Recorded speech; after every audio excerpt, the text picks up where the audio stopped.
Hey, yo. You just try to block Hunter the GOAT from going live. Hunter gang, bang, bang. We back, baby. Critical Thoughts Podcast, episode 24. We in the building, of course. Special guest tonight, Hunter Biden. Yeah, special guest tonight, Hunter Biden. Shout out to Hunter Biden. Yeah, smoking on that big pack. Smoking on that big pack. Hey, yo, we live, man. Your man, Rilla Crow in the building. I got my brother next to me, Adam Neal. A.K.A. Killer Biden. Killer Biden. A.K.A. Holla at your boy. Oh, I didn't want to say it. You know what he now has his dad's name in his phone as? Pedo Peter. Pedo Peter. That's who he has his dad's phone number as, listed in his phone. Hunter the GOAT. Pedo Peter. And people always used to laugh. We used to think I was crazy when I used to call Pedo Joe Biden. His son calls him Pedo Peter. How do people not see a guy as a straight pedophile? Like, what more do you need to see? Sniffing children, rubbing girls, when they come in to get, when people would come in from Congress and get, I don't know what that thing is where they got like, they do a little quick ceremony. It's like Senate people and like congressmen, or what's those type of people, right? I would come in and Biden, they say a little thing, and then what they showed is all of his footage from like a camera up top. And if you watch the whole thing, in every single one, Biden is fucking rubbing some little girl, inappropriate touching. Yeah, foul. All that shit, bro. And then he told that story, that stupid story when he was at that place talking about fucking, what's the guy's name? Everyone laughs about it. Corn Pop. When Joe Biden was telling the story about Corn Pop at that pool. I'm talking about all the, it was like a black neighborhood. He was a lifeguard and home run Red Sox 4-3. Yo, hold on. And I just thought about this. Hold on. And they rubbing his legs. And he's talking about how these young kids are rubbing his legs and shit. Like, what? Everyone's like, what? Critical Thoughts, episode 24. Like, comment, subscribe. Hit that notification bell. My bad. Yo, Facebook Live. We in the building. YouTube. We in the building. Hit us on the Instagram, too. Critical Thoughts Podcast. Add us. We follow back. But like I was saying, episode 24, I ain't shout out to YouTube fam and everybody out there. Shout out to the ones that subscribe and been viewing with us. We rock with y'all. We appreciate y'all. But let's get into it. My brother. What we talking about? Hunter the GOAT. Oh, yeah. This is the name of this episode. Hunter the GOAT, episode 24. Hitting that Peter Pipe. Yeah. Pedo Peter's son. They caught your boy. So if he's Pedo Peter's son, would he be Peter Piper hitting the pipe? He's Peter Pan. Peter Piper? The boy is Peter Pan. He different. You seen how he got in his crack stem? He got that little green smoker tip. He different. Nigga, he different. He got it. Yo, he smoked crack pipes like hookah. Yeah, he got custom made crack pipe, Hunter Biden. He don't fuck around. Yeah. This shit exclusive. You seen the green tip? This nigga like a crackhead from like the Heights. Yeah, he like the Dominican niggas. Yeah, upscale crackhead. Yeah, he's smoking hookah and smoking fucking crack. He's from like Deer Park, Long Island crackhead. Different. Smoking at the golf course and shit. Different. Yeah, he got the green tip. He don't smoke the glass stem like that. He got a little green tip on his shit. Yo, shout out to y'all that voted for Biden. What y'all gonna do now? Big shout out to Hunter Biden. What y'all gonna do now? They're just gonna keep talking shit and lying and just being corny. That's what they're gonna keep doing. Like they've been doing. Amen. There have been people who have expressed regret about it, but most of them, they just keep staying with the same narrative. They just ignore all this like they totally ignore I don't even know how do you ignore Joe Biden's retardedness and gaffes and everything he does wrong. Like, what does he do right? Like, everything is like he can't talk. He's doing the wrong shit with policy. He's like slurring his words and saying the wrong shit. He can't even say a sentence. Then he got caught reading off the teleprompter. And then he goes, so, when you read off a teleprompter on TV, people read off the teleprompter. You know, they say what you have to say, and then there's little like directions and shit. Obviously, Yeah, he can't even like follow basic instructions. I read the directions as part of the speech, and everyone was like, "Wow, this guy's bugging." Like at the end, it said something like, "End of quote." Repeat the line. End of quote, which was his instructions. Repeat the line and then end of quote. And he actually said, "Repeat the line and end the quote." End of quote. Instead of doing it, instead of repeating the line and ending the quote at the end, he said, "Repeat the line, end of quote," at the end of what he was talking about, which had nothing to do with it. It was like, wow, you just read all that, bro? Like you just gonna embarrass us? And you just read that part too? Like you. So basically, he's just talking and has no idea what he's talking about most of the time because he's just saying anything. He just whatever they tell him to say, he just says it. He's no like thoughts or like, oh, I'm maybe not supposed to say it. Like he's not coherent. Like he's an empty soul just being filled with words, and he's just a clone. To me, he's a clone. I think he's definitely cloned. Yeah, 100%. Because there's no soul. That's what they said about the clones when I first was listening to about it. The whole clone thing is that the clone is like the same thing as you, but without a soul. It's a clone. This guy has no soul. He's just talking. He's like an empty vessel, and they just feed him with words. Like he don't got like no self-perspective. Nothing. No. He's just not. He doesn't even know. You could tell the guy has no idea who he is. Like it's just like a robot almost. He talks, and then sometimes, like, see, me and you were talking about sports, and then I go all of a sudden I'm talking, and I'm like, yeah, you know, Kevin Durant, he's getting traded, and you know, Kyrie, you know, they should stay together one more year, and you know, the candles out by the river were very beautiful. And I just start saying something like that. And you're like, what? That's what he does. Yeah, you just like tweaking mid-conversation. Yeah, like go and they're totally like somewhere else, bro. You're not even in this conversation anymore. You're like not there anymore. Like we're just talking about KD and Kyrie. And then I don't even, all of a sudden, I have no idea who KD and Kyrie even are.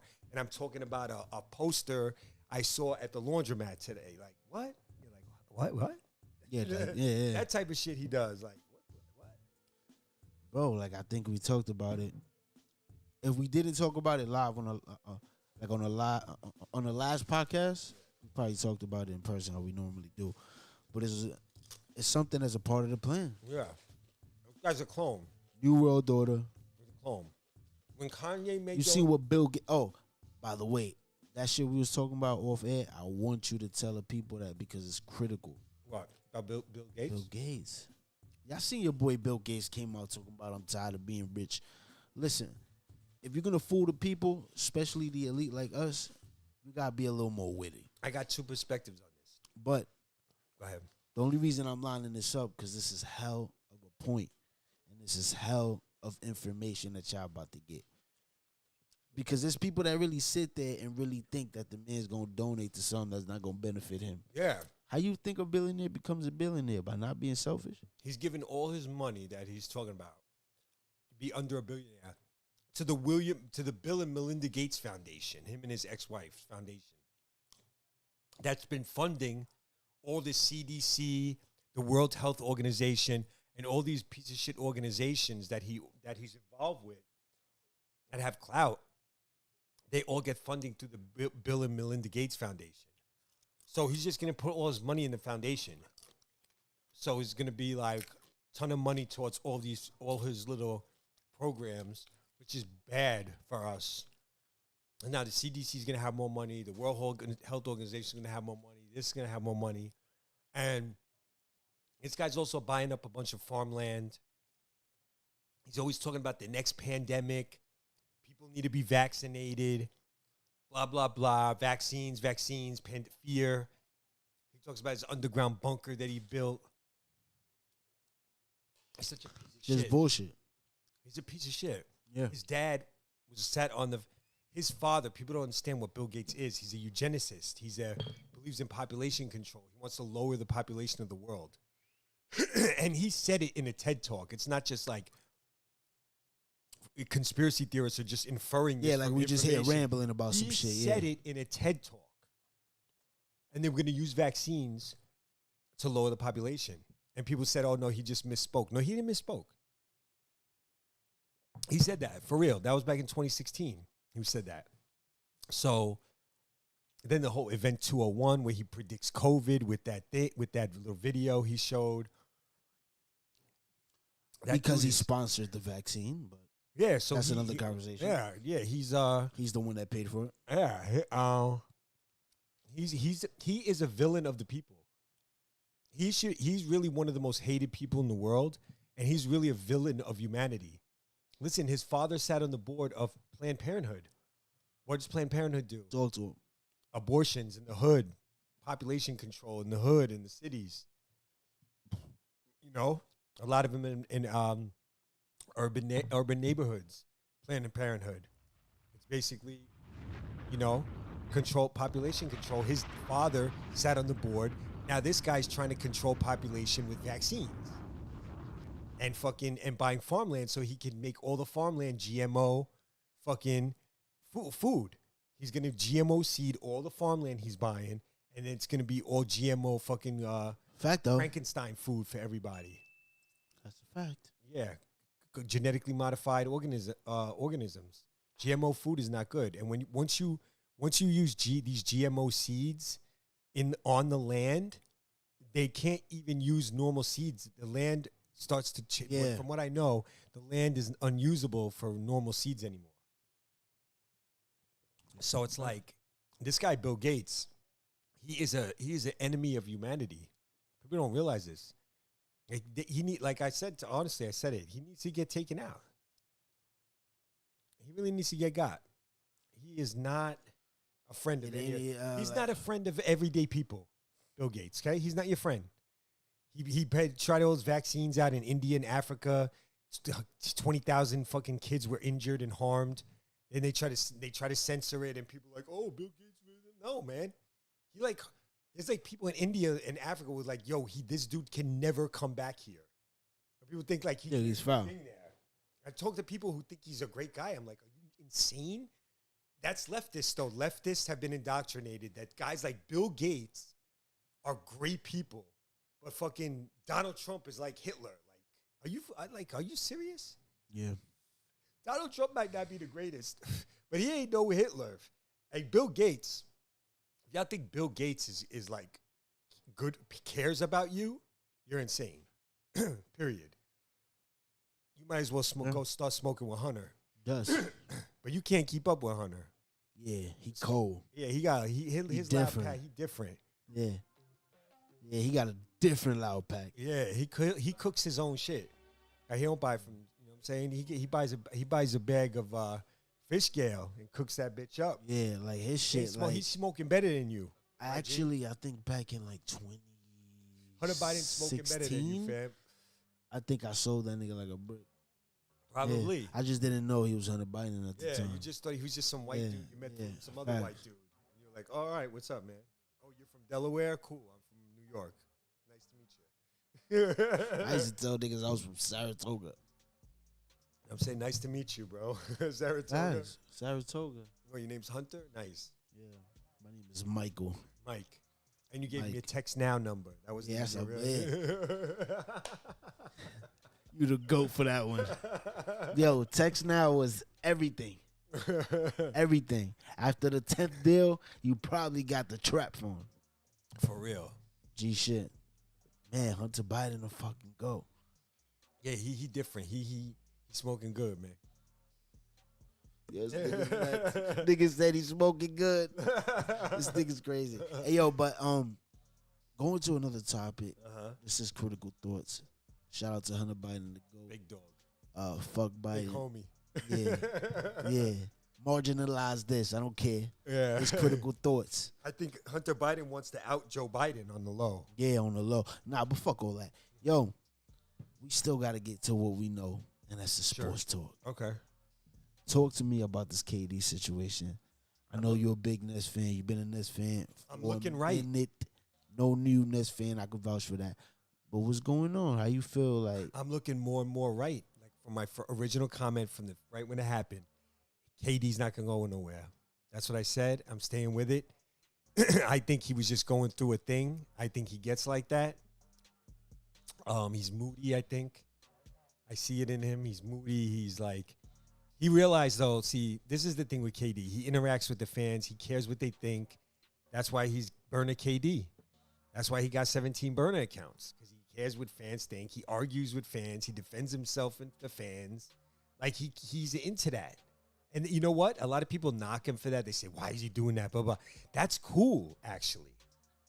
People look at it as weakness. I think it's cool. I think it can get him, it can make him a little bit hard to deal with, a little bit, you know? But at the end of the day, what the fans told him when he requested the trade is like, it doesn't matter where you go, you're not getting credit for a chip.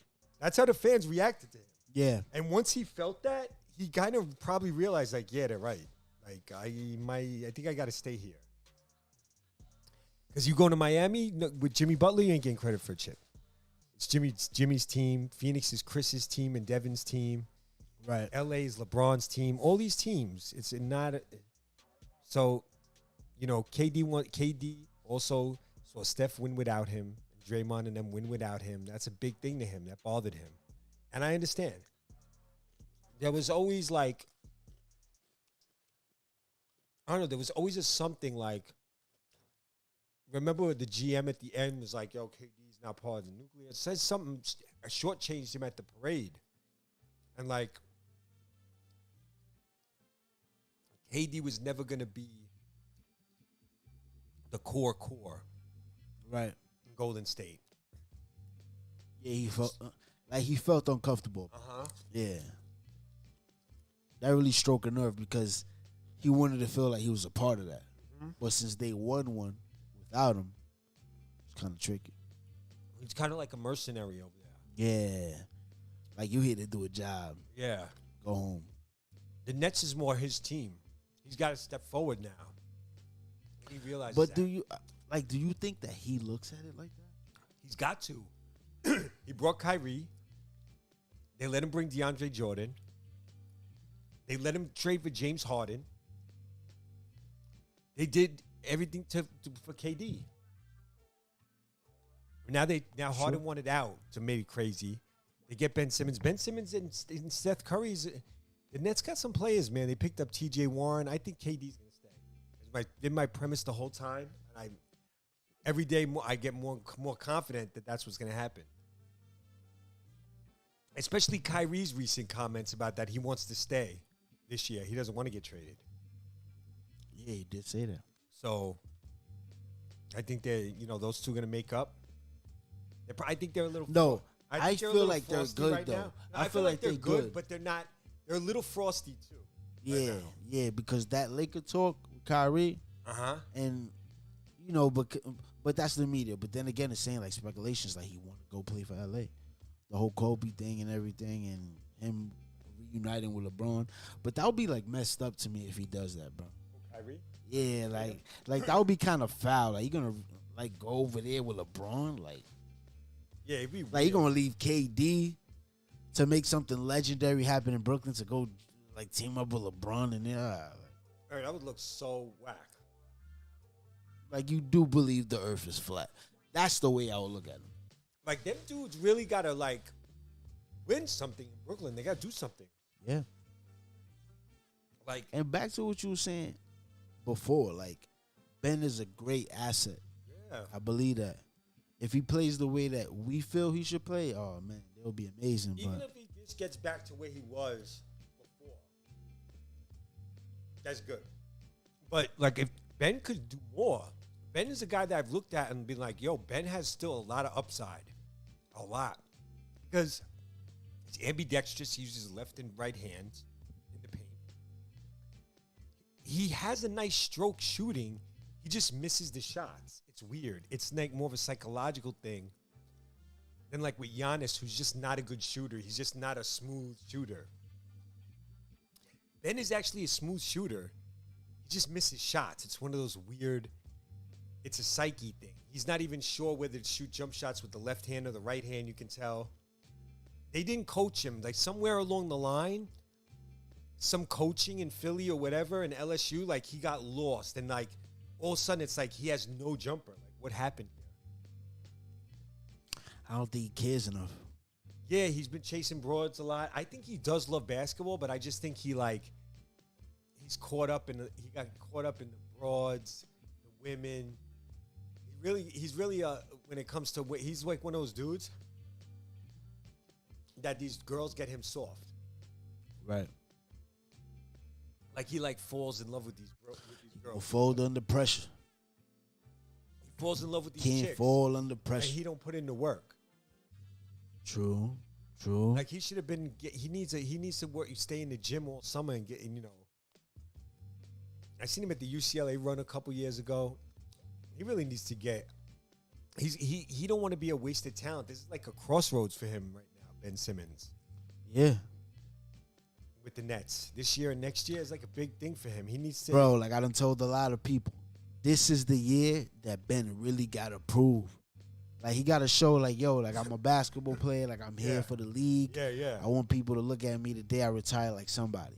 Yeah. If not, it's over, bro. Yeah, you're right. Yeah, it's make or break for him. It's big for KD, Kyrie, and Ben, but for all different reasons. Makes for interesting. And the Nets are a very interesting team next year. I think people don't even look at them now. They're not going to look at them as like this contender that they've looked at them the last 2 years. Some of that's going to be gone, I think. And that's going to be maybe a good thing for them. Because they've been getting told that they're going to go to the finals and win the championship the last 2 years. Like, and they did nothing together as a unit. And You know, with your boy coming back, Joe Harris? Joe Harris is going to be a problem. That's a good I promise thing you to that's come going to be a back. problem. They need him. Even though he stunk in the playoffs against Milwaukee, which was disappointing. But it is what it is. Facts. Yeah, it's a big season for these guys, the Nets. A lot of people are writing them off. I think it's a little bit. I think people are a little premature in writing these Nets off, though. I think you're gonna see Ben, Kyrie, and KD on the court together next year, and I think that could be extremely dangerous, possibly. All three of these guys something to prove. A lot of naysayers. But they got to prove it, though. They got to prove it. The Nets could be a weird, very weird, not so good team, like just inconsistent, or they could be dynamic all of a sudden next year. That's also possible. So, interesting to see that DeAndre Ayton, I don't know, that was went back weird. to the Suns. Yeah, he went because he was a restricted free agent, so That the was Suns could weird. match. It was He weird went to to me the that Pacers. Indiana signed him for that much money.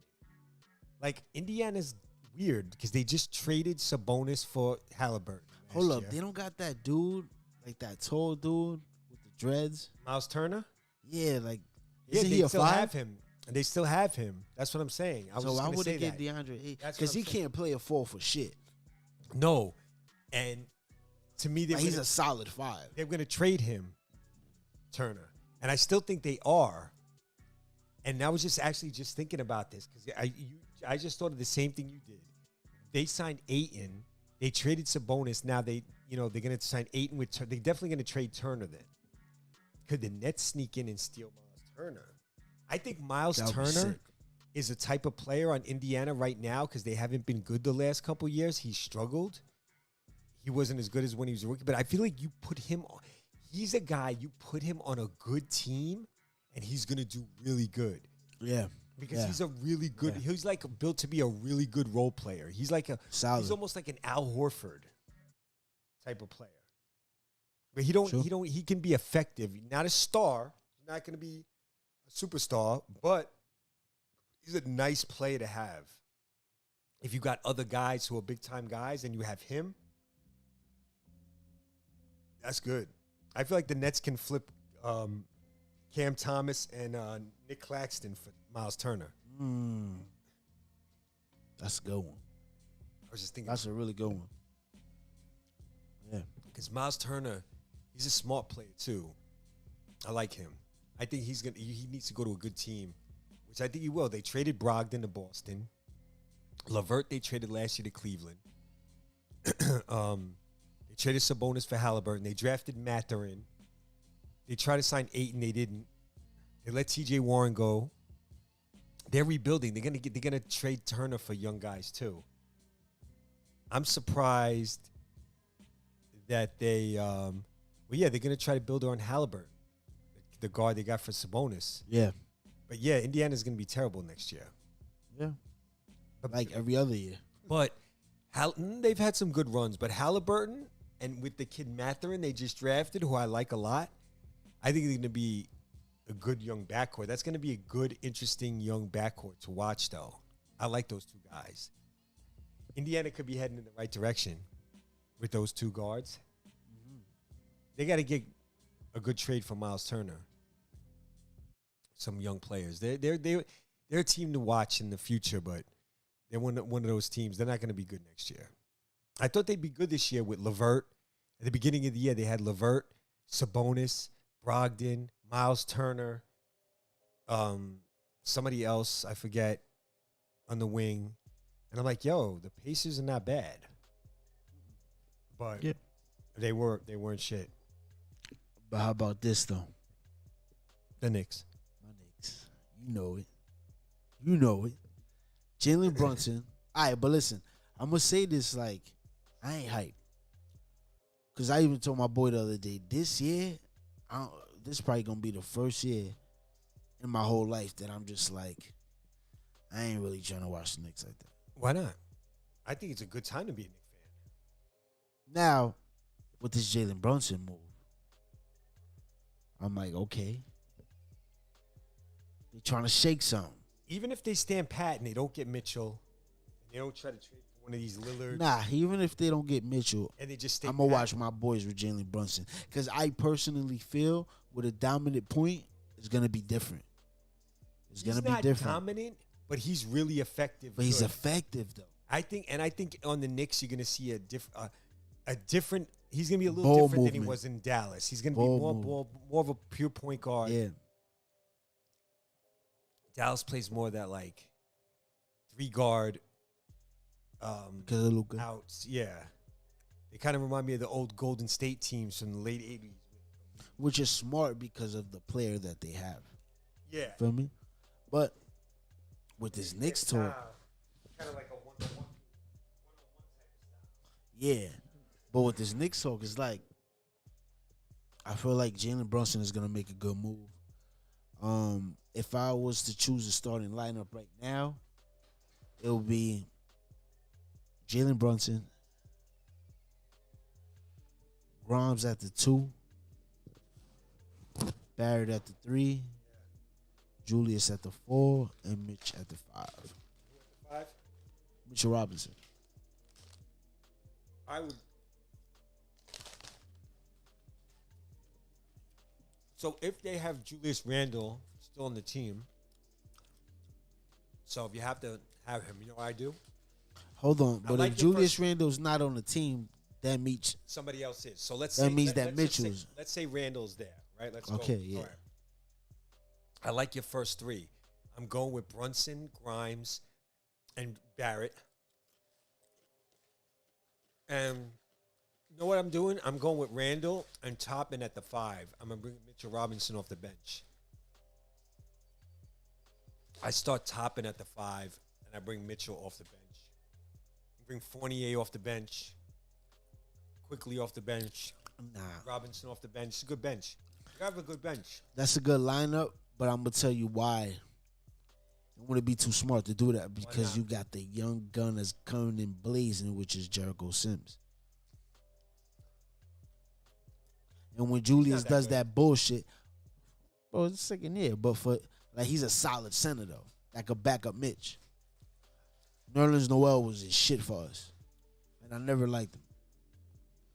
Gibson, shout out to him. That's my boy.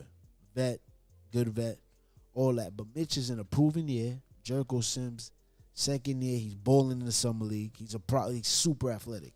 I know. I'm not much of a player. Obi coming second to Julius, I think is perfect. Especially if they give him more minutes. How are you going to give him more minutes? Well, you don't play Julius as much as you do. Might as well. I think with Julius on the team, you play Toppin at the 5. And I think when you trade Julius, you move Toppin to the 4.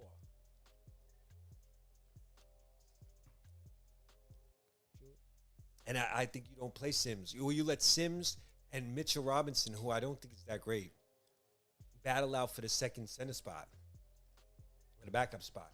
Oh, don't forget, we just picked up dude from the Clippers. Hartenstein, yeah. So for Jericho Sims, he ain't getting no run. Nah, he's still getting burned. So Toppin's going to back up Randall at the 4. That's what I'm saying. And the Knicks got a bunch of like scrappy 5 guys. Sims, Hartenstein. Oh, we still got this dude. Taj Gibson? Nah, he got traded. Oh, the dude that plays the 2. Fournier. Yeah. Still got him. You got Rose. You got Reddish.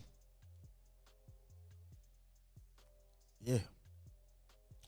Still got Cam. Trash. Nah, Cam is not trash. He's trash. He's not trash. Yes, he is. He's bugging. What's he done in his career? Nothing.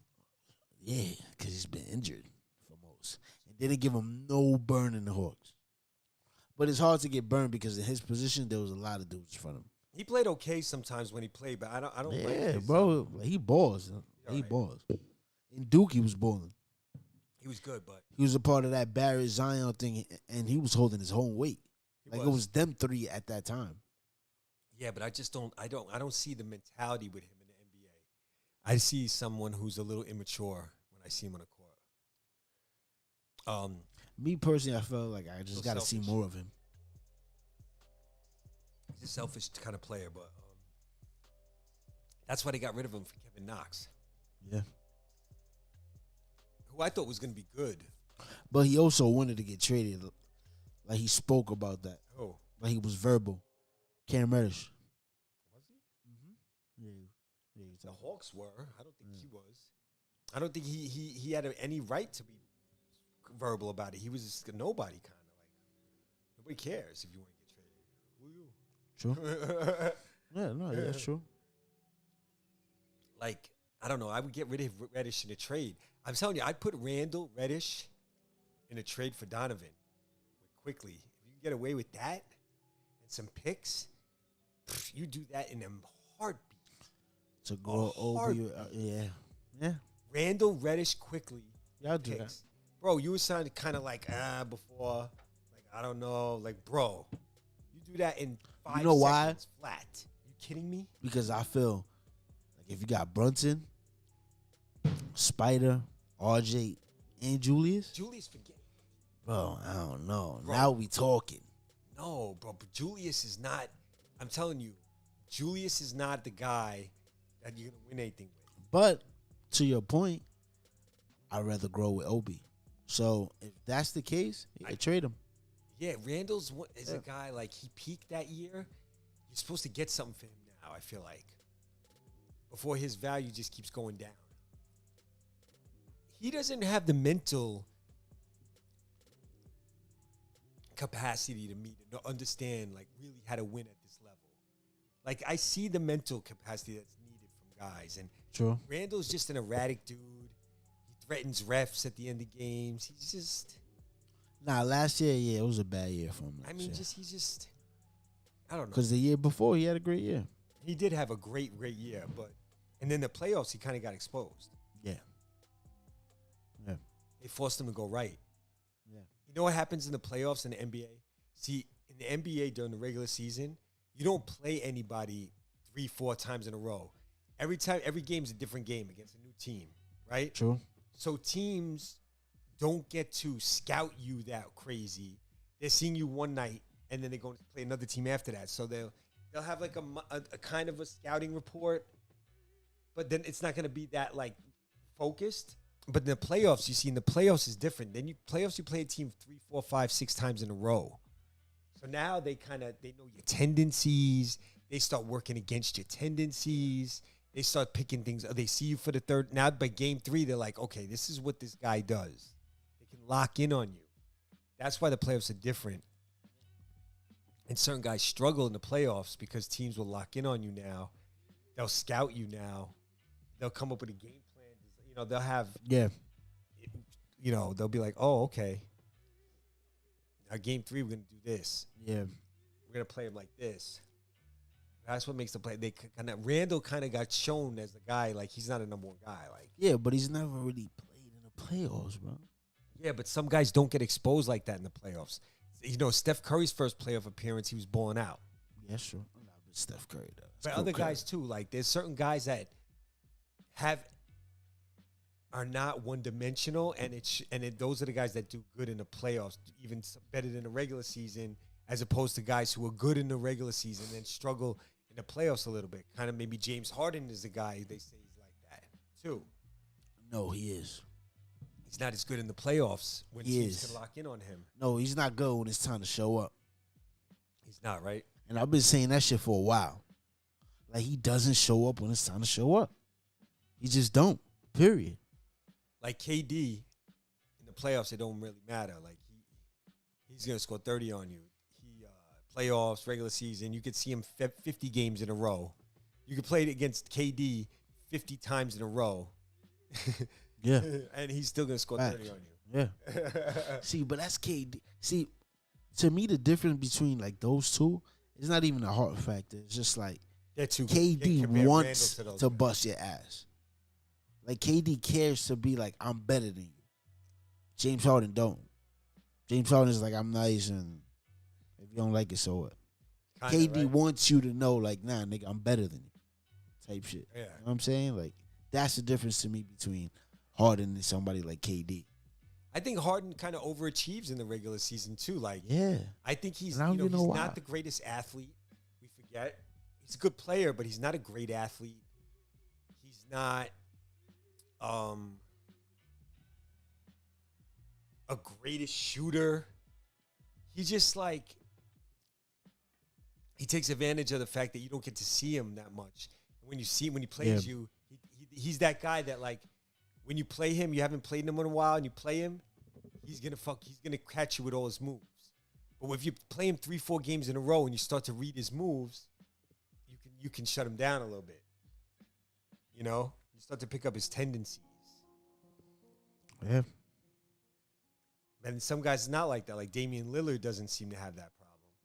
Nah, he just balls every fucking season. Yeah, because he got. That's what I mean. Like, I love Damian Lillard for that because, yeah, he's in a situation he knows he don't got especially now that he doesn't got McCollum. But it's just like he's gonna ball regardless. And he's gonna try to he's gonna give it his all, period, no matter what. I kind of like to see Dame go to the Knicks, but the Knicks are the same as Portland kind of right now.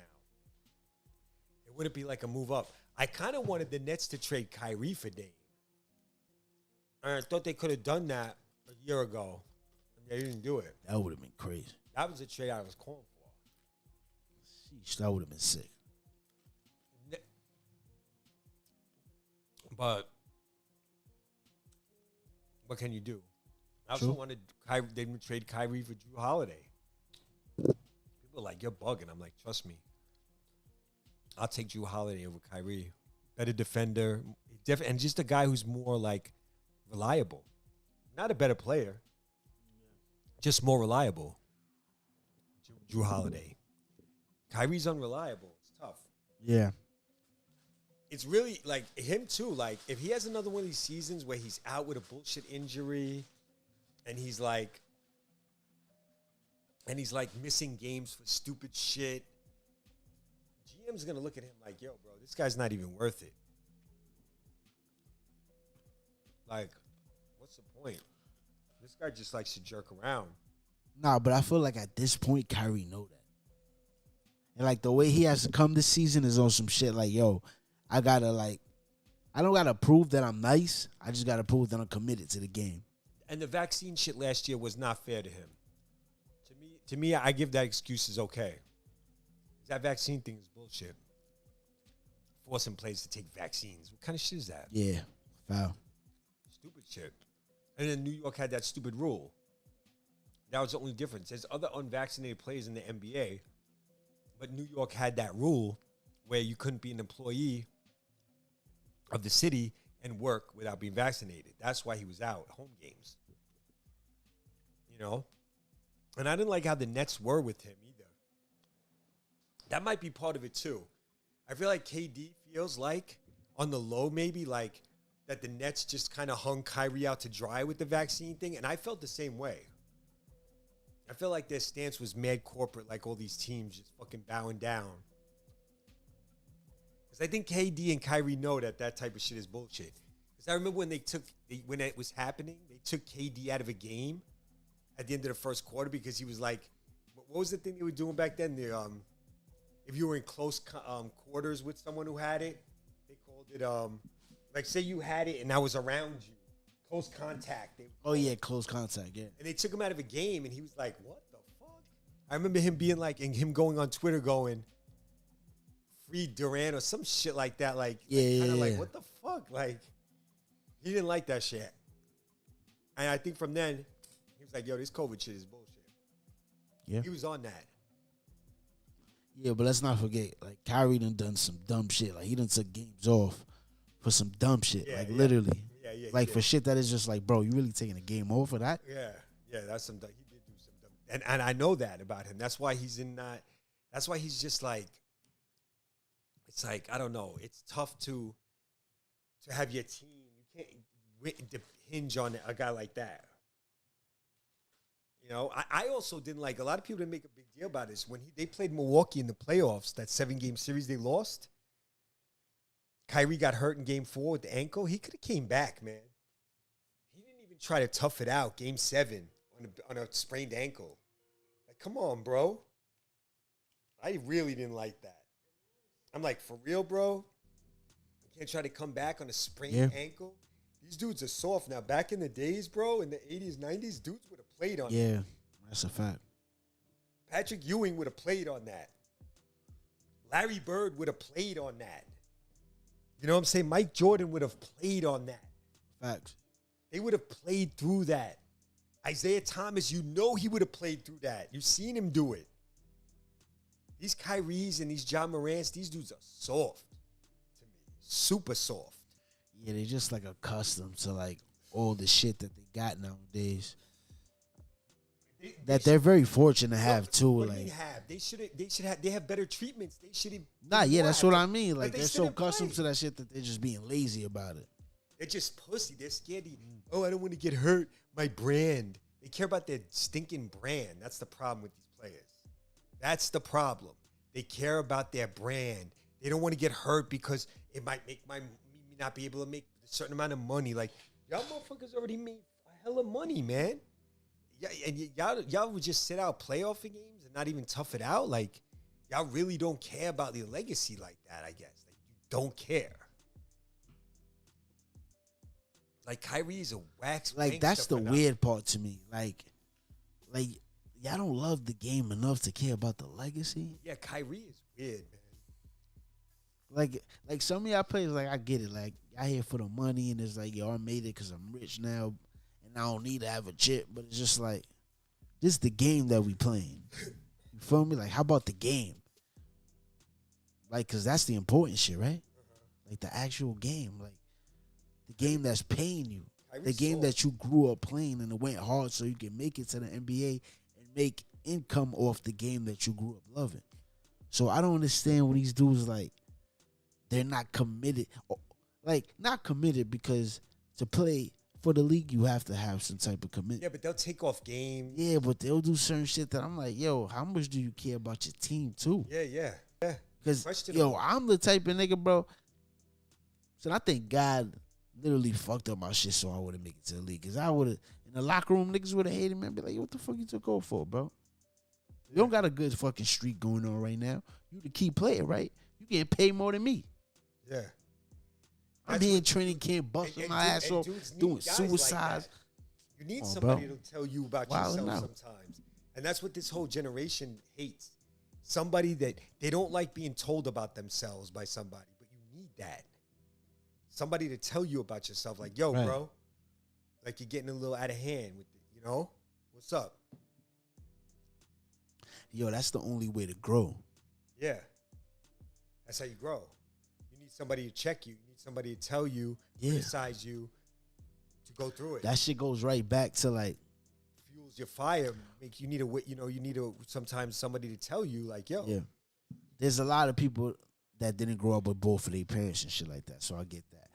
That's not, But if you're a person of some type of discipline and correction growing up, you'll know your single mom or your single dad will tell you certain shit, and you'll know he's telling me this shit for a reason or just for the best of my benefit. You know what I'm saying? Because this is going to be the best for me. Same shit. You need people like that. Like, yo, you fucking up. You got to straighten up because in the future, this is going to happen when you grow up. Yeah. Same shit in the league. You need somebody in the locker room to be like, yo, bro, what are you doing? What are we doing here? Yeah, what are we doing? Because if you really not in this, if you really not in this, let me know so I can know how to go about shit. I want to win, bro. Because I want to win. And if you don't want to win, yo, what's up? Get the hell out of here, boy. We don't need you. Deadass. Even if I'm not even like you the star and I'm not, I ain't going for it. That's why I ain't going for it. People try to tell me that like Golden State and right now this team with the Durant team could beat the '90 Bulls, Jordan and them. The Jordan and them played in the era where like the teams really wanted to win. Yeah, they wanted to make some money, but they would push it because they wanted to. Isaiah Thomas played with a golf ball in his fucking foot in the finals, bro. He played much more injured than fucking Kyrie would have been and played through it. You know what I'm saying? He didn't even come out the game when he fucked his ankle up, man. He toughed it out and played the next game. These guys were different, man. These dudes today, I seen John Morant come out of the Golden State series with a little knee twist. Yo, the last person I seen do shit like that was Kobe. Broken finger. You might not like to hear, but no, but Kobe played through. I seen Kobe like, you know what I'm saying? Kobe like, was tough. Like when Kobe had that mentality of those dudes, like with the toughness. Because when that nigga fucked up his Achilles, that nigga went there, finished the free throw. He stayed in the game and coached it. Like he tough. It was well. Like go back and get some service, nigga. Why you still here? Like he was that type of dude. He was an '80s type. Broke his finger and literally played a whole game with his left. He's from different. That. Iverson was like that. Those are the last guys like that. People, like that's so ill too. Like that's one of the dopest stories about Kobe. Niggas were saying in practice, he literally didn't practice with the team that day, and he practiced by himself, and he did everything with the left hand. Everything. Like, and then his wife even talked about it, like, yo, that day, like, he ate with the left. He opened, like, he drove with the, like, he was so committed in being dominant with the left. So by the time game time came, that shit was, like, normal. These guys won't try to figure it out like that anymore. That's nuts, bro. That's mastering shit. KD, I'm hurt. These guys are fucking, it's just not. They don't have that type of ruggedness, man. You know what it is? These kids were too much on the internet. They weren't out playing ball in the streets that much. They just went from, like, their house to, like, an AAU game. We used to play inventive, creative sports games in the streets as kids. These kids don't do that anymore. Yo, put it to y'all niggas like That's why they're not as good. I done played it with a snorkel on and shorts. You know how crazy that looks? Think about that visual, my nigga. A North Face 550 snorkel. With shorts on. Yeah, I seen cats do that. In Huddy Park at nighttime with no lights. Like 40 degrees. And I used to literally drag. Shout out to my cousin Drastic, because he was in a ball player like that. He would just play ball like when everybody else was playing ball. Yeah. He was a hack like a motherfucker. Like, but I used to literally drag that nigga out the crib and be like, "Yo, come play this 1-on-1 for me real quick." And I would just literally, because he was a hack, so I would literally use him to practice like moves like with defensive players. In the brick, raining, snowing, everything, bro, because I was so committed to the sport, and I was so mental about basketball. I'm like, yo, this is my weak point right here. Let me focus on this. And you wanted somebody who's actually going to play defense. Exactly, because that's what he does. You know what I'm saying? Like, he was in a shooter, this and that. So them type of niggas, everybody has them type of niggas in the hood that played ball just because they friends was playing ball. And the best thing them niggas could do is keep up with niggas because they were fast on their feet and hack the shit out of niggas when they was going inside and try to get a block. Get a rebound and get a rebound and shit. Like, they were proud of do shit like that because they knew they didn't have no game. So he was the perfect nigga for me to do shit with. Like, yo, I'm going to take it inside. I know he's going to try to block me because he's going to get off of blocking me because I'm the basketball player. Yeah. So I'll purposely do certain shit like that. And if you're not committed like that, It's gonna show. It's gonna show. For real. But to switch it over a little bit, my voice right now. Ryan Garcia fighting tomorrow night. Big facts. Yeah, bro. Ryan, second fight back. I mean, he had a little hiatus. Fighting maybe either his best opponent or his second best opponent. Fortuna. Fortuna's tough. It won't be a walk in the park. People are down on Ryan. Ryan gets hated on a lot. He's really talented. And everyone kind of clowns him. But, like, at the end, I think he's going to be the one clowning a lot of these guys. Ryan? Yeah, I think he can beat Tank Davis. I think he can beat Devin Haney. I think he beat these guys eventually. I think he's got the most talent out of all of them. He hits hard. He's got great counter. And the thing with Ryan with me is, like, I don't really feel like he fought anybody. He fought Luke Campbell. That's his good win. That's the best one. And I agree on that one. 2, I agree, like, out of the Titans of that weight class and all that shit, he has an advantage over a lot of them because a lot of them is short for some strange reason. Well, yeah, it's tall. Yeah. One, he got reach like a motherfucker, and he got power. And he can move. He's like Oscar, like young. If y'all remember how Oscar was. He don't move like Oscar. Nah, he don't move like Oscar because Oscar's a GOAT. But he has a lot of similarities like that. Long, lanky, powerful, is really good setting up off the left to hit you with the right, unorthodox sometimes. Like, he reminds me of that. Him and Tank is a real interesting fight. But the thing with me is, Tank is like, I don't know. He's like a little fucking angry bear or some shit. Yeah, it's like he's explosive. Those are the niggas that's hard to deal with when you got that reach. Like for the real boxing heads, if y'all remember how Hearns and Hagler was, I feel like Hagler could have really won that fight. Well, no, he did win that fight. Yeah, they fought twice. But but Hagler, like, he knew how to go about it, knowing that Hearns had so much reach. Because that was Hearns' whole thing, like, to the point, he used to just stick his hand out and jab and keep his hand out. Like, that was his thing because he had so much reach. If y'all remember that fight with Duran, that was his whole thing till he knocked him out. He was just literally, like, toying him with the jab, toying him, jab, left, hit him. Like, that was his whole thing. But with Hagler being so, like, he was like that Mike Tyson type. Like, all right, you told her, I'm going to go inside. And I'm going to find a way to come up. And luckily for that first fight, Hearns broke his hand. Wow, Aaron Boone's going off, the Yankees manager right now. He's hot. You see him going at the umpire? Yeah, but I'm saying, like, luckily for that first fight, Hearns broke his hand, and that's the reason why Hagler won, if I'm not wrong, right? Yeah. And then the second fight, Hearns won. Hagler won. Oh, no, Hagler won both, right? Yeah, Hagler won both. And then I think after that, Hearns was like, yeah, I'm at it. No, Hearns fought at that was a big, like, Hearns, that was a turning point to me personally. The first fight was amazing. Of course. What? 12 rounds, bro? Not even. Still. It went like 5 rounds. It was like the greatest 5 rounds ever. No, yeah, but it's the way they fought them. Yeah, it was the greatest first round ever. Crazy. Like, that first round. Out of Hearns, I love his Duran fight the most. Yeah, that was a good fight. Because that shit, to me, is so classic to see somebody like Duran. Like, Roberto at that time was, like, feared. He was one of them niggas like Pacquiao. Like, he had mad fights before he made it to the actual, like, top rank and shit like that. So he was just like hard body and he was knocking niggas out left, right. Yo, my nigga, like, his arm was what he was known for. Yeah. And that Hearns fight is like when you finally meet that nigga that's your match, that's literally the visual of that fight. Like, he couldn't do nothing with that nigga Hearns to the point was that he Leonard? Quit at one time. No, that was Leonard. No, Leonard. That was Sugar Ray Leonard made him do that too. Yeah, that was Sugar Ray But Leonard. when he went, nigga, but there was this point when he went to the corner and he was just like, he told the nigga Spanish, is like, yo, I don't know how to get away from the hand. Yeah, no, Hearns told that nigga that. But he didn't quit. He didn't quit completely the way he quit versus Leonard. Hearns was 6'1" fighting at welterweight. That nigga was and wild. He was long. He was 6'1", 6'2", welterweight. Detroit, if I'm not wrong, right? And long. Yeah. So he would move and had a good jab. Hearns. It was nasty. And he would move around. It was nasty at that time. Long.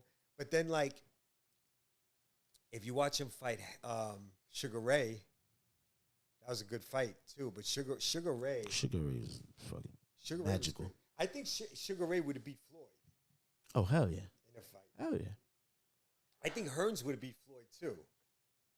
hell yeah. Those dudes at those times, They were great.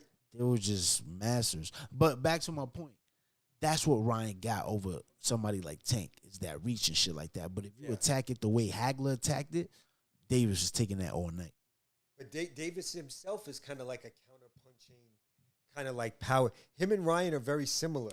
So it's a hard fight. They're both kind of. It's a very calculated fight. Yeah, it's not going to be that many punches thrown, but when they are thrown, they're going to be trying to go for it type of shit. That's an interesting fight. Then you got Teofimo in the mix too. He's moving up to probably 140. Teofimo Lopez and Devin Haney. It's a good division. Lomachenko's in that division. But these guys all haven't fought each other yet. Like Haney, Garcia. The big ones. Tank and Teofimo still. And still none of them have even fought each other. Not even once. All right, so let's talk about it. Who's the top 5 right now? Davis. In that division? Ryan, yeah, in that division. I think it's Lomachenko. Okay, He's still the Loma. best guy in that division. Hold on. Let me give you mine. Loma, Davis, Ryan, Haney. There's Cambosos in there. There's Teofimo's not there anymore. Who else is in that division? There's somebody else good in that. Loma fought just Richard Coleman, Tank. Who's else over there? Who's the other young gun that's coming Shakur up? Stevenson. Shakur But he's at 130 Stevenson. though. He's at 130. Shakur Stevenson. He's at 130. He's not at 135. He's at 130. But Right. but he could fight any of those guys probably at 135. Yeah, that's what I'm without a saying. problem. So those are my top 5 right now in that division. And those top 5 that I'm naming, none of them have fought each other. No. So I feel like now that they got a lot out the way. Well, and Loma fought Teofimo. True.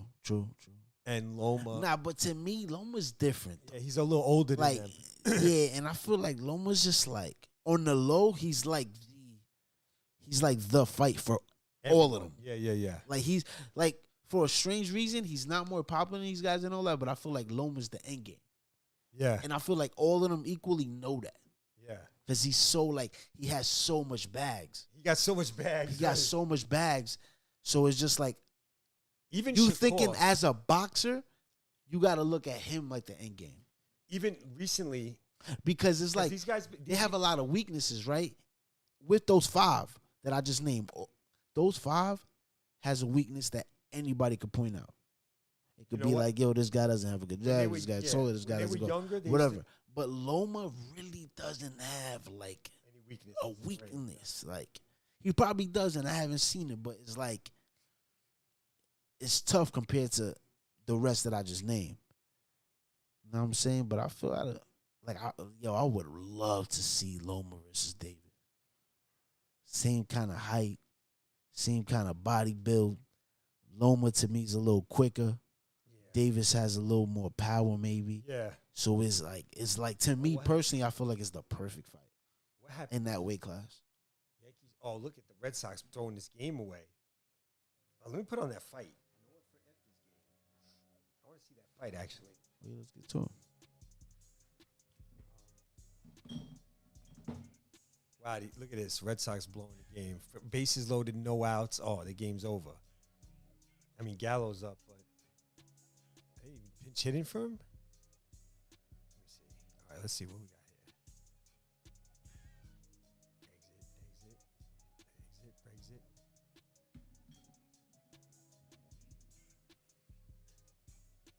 Yeah, man. So, all right, so Shakur Stevenson made some comments recently about Loma. And these guys usually talk a lot of trash about each other, all these guys. Yeah. But Shakur, this is what Shakur said.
Back, y'all.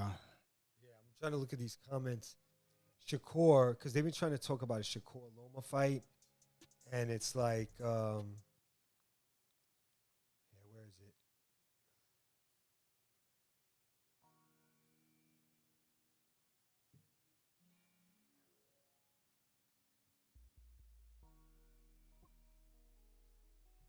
Oh, he's also talking about fighting Navarrete. That's an interesting fight.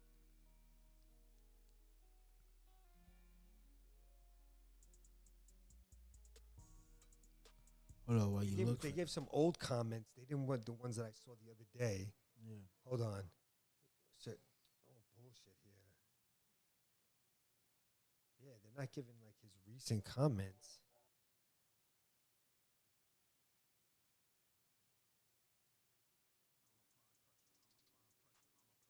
Hold on. Okay. This is what Shakur said. He goes, most of all, I want to fight Lomachenko. I feel that Loma and I are excellent fighters with excellent boxing IQ. I will praise him. He's also a great boxer. He has wonderful footwork. I feel that this fight should take place. I don't know what's going on with him in Ukraine, considering the situation with the war, but I feel like that we need to fight. It seems to me that at the moment we are two of the most technical boxers in the world. I feel that in terms of technique and skills, we are on the same level. So it seems to me, see, he's giving Lomachenko props. Yeah, A lot of these guys been trying to hate on him, but that's the first time where something like a guy like Stevenson. But that's why I see it. Like, that's how I know I'm right about what I'm saying. The real fighters and the fans with the boxing mentality, niggas like me and you, we know that if they're smart enough, or if they smart at all as boxers, the way we think they are, or if we was in their position the way we would think of, Loma's the end game. Yeah.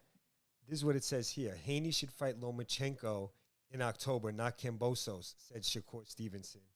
Shakur Stevenson said he prefers that undisputed lightweight champion Devin Haney fights Vasyl Lomachenko next in October instead of a rematch with Kambosos. Stevenson feels that Haney, 12-round unanimous decision winner over Kambosos last month, was too one-sided for it to be worthwhile for a rematch. They call Kambosos a one-hit wonder. See, I think Kambosos could fight much better in a rematch against Haney. I think it'd be a much closer fight. I just think that Haney's timing was better.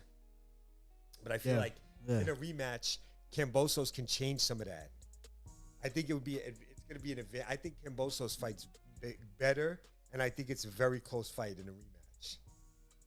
We'll see how it goes.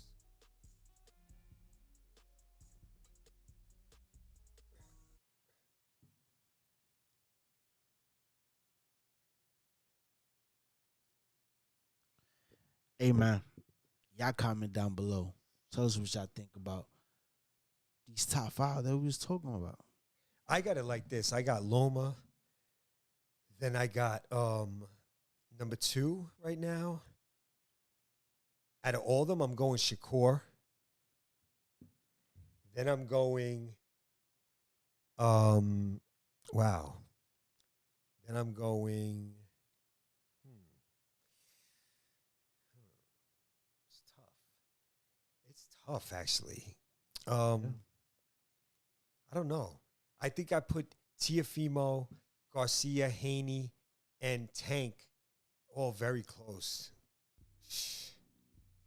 I'm going to have to go, after Shakur, I'm going to have to go Tiafimo. Then I'm going Tank, then Haney, then Garcia. Or then Garcia, then Haney. Yeah. No, Haney, then Garcia. I don't know, it's close. But they're all very close. I feel like all of them can beat all of them. Like, any one of them could beat any one of them on any day. Like, they're all, like, kind of either guy could win the fight type of deal. Right. Who's more focused at that moment? You know? Yeah. And I put the Kambosos in the Their mix. approach, too, Kambosos like how they is good. approach the fight is very important. Yeah. They're young. Like, you see Tiafimo. He was How not old is focused. Tiafimo? Like 24, 25. He wasn't focused against George Kambosos. You could tell. I knew he was in trouble. He was talking about everyone else in interviews except George Kambosos. And then when he got in That's the a ring, problem. see what happened. He wasn't focused. He beat Loma. He thought he was the shit. Even though Loma was hurt when he fought him, He thought he was dope. He was kind of hyped. And look what happened. Kambosos beat his ass. Now he hasn't fought since then. He's kind of been out of the mix a little bit. Teofimo is moving up to 140. It's a tough loss for him against Kambosos. Kind of messed him up. Sure. He's going to come back and start again. As popular as Tank is, he hasn't really beat anyone that great yet. So, I don't know. He's been fighting a lot of like setup fights, like guys that are like tailor-made for him. Like Rolly, really, everyone knows Rolly's not that good. He just talks shit. Right, yeah. And has power. As far as boxing, he's not the greatest. Hold on, be right back. Yeah, Rolly is like, you can put Rolly in that group too if you want. I would. Yeah, like I don't really fuck with Rolling. Hey man, well I'm here. Let me put y'all on. If y'all haven't listened, it's a great crow. It's on all streaming platforms. But if you haven't listened, I got something for y'all.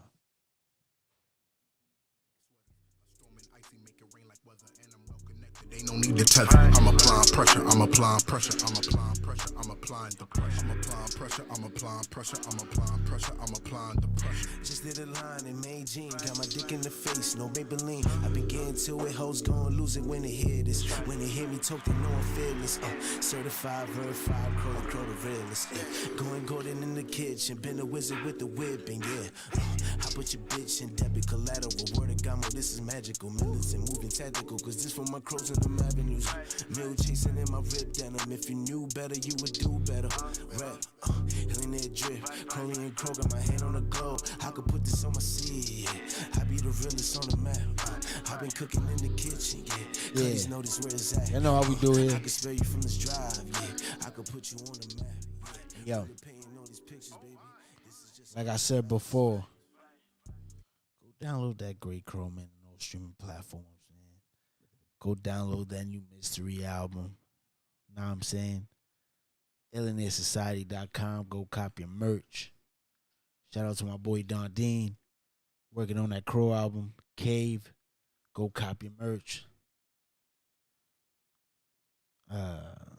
Shout out to my boy Ant, man. We working on an album right now, man. We working on an instrumental album for y'all, man. So shout out to my boy Ant, man. Oh, as far as Teofimo at 140. Oh yeah, let's get back to it. Josh Taylor had to drop one of the belts at 140. He's undisputed. So I think Jose Ramirez and what's that dude he fought who he beat in a great fight? Who? Jose Ramirez. I forget his name. It's good. They're fighting for the Jose WBO. Ramirez. I think the winner of that fight's going to fight Teofimo. And that's going to be a good fight for Teofimo. Fighting the winner of the Jose Ramirez against what's his name? I can't remember the guy's name.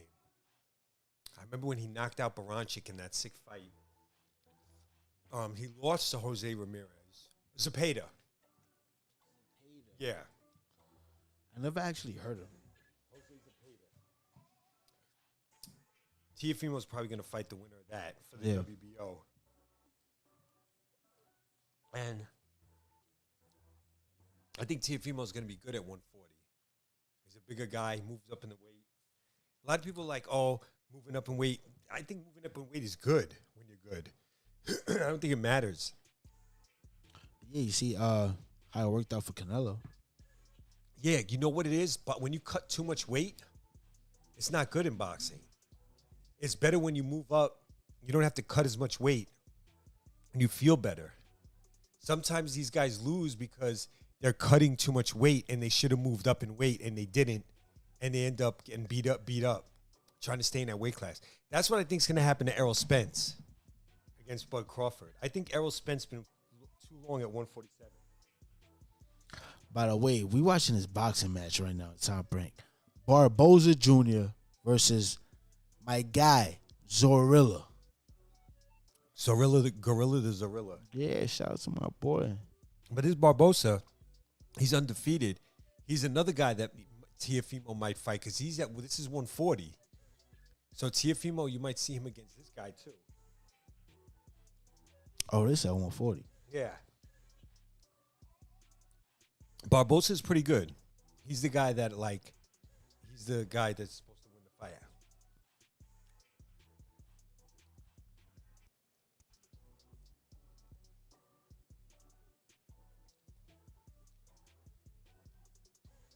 Boxing's ill. It's kind of like these type of fights. This guy Rilla is supposed to be a stepping stone guy for Barbosa. But Who's sometimes Rilla, the these black guys win. trunks? Yeah. But sometimes these guys end up winning. You never know. Yeah, like that Ryan Garcia fight. I mean, no, that heavyweight fight with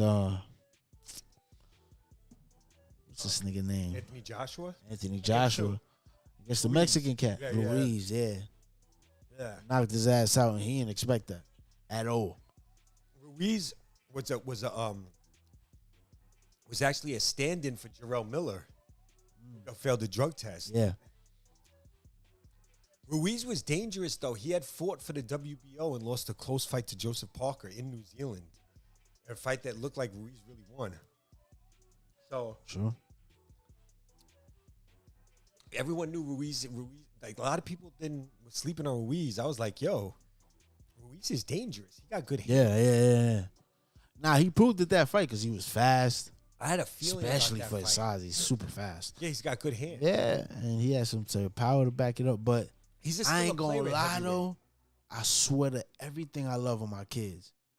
He did this interview, I think like 3 days after the fight, and I told my pops, because my pops is a big boxing fan. I was like, yo, you see the dude that just won that fight, Mexican boy?